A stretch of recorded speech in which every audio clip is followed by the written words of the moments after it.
Guys প্রথমে ভিডিওটা দেখো, তারপর এর ফানি কমেন্টস পড়বো।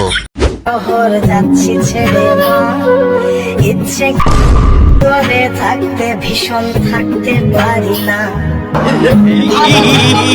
মানুষ নাই বানিলে খোঁজ, কি এক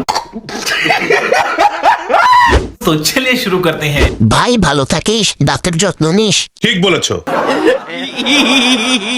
ভাই বিদেশে কে কে পাপিল নিয়ে যায়, তারা তার হাত তুলো। যা ভাই, দোয়া করি আর ফিরে আসিস না। सही पकड़े हैं। ভাই আপনার দাঁতের যত্ন নিয়েন। নিঃসন্দেহে তুই ঠিক কথা বলেছিস।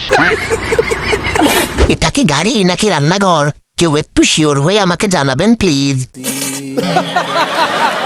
ভাই বিদেশ থেকে আসার সময় দাঁতের চিকিৎসা করায় আসিস। बड़ा हरामी हो बेटा।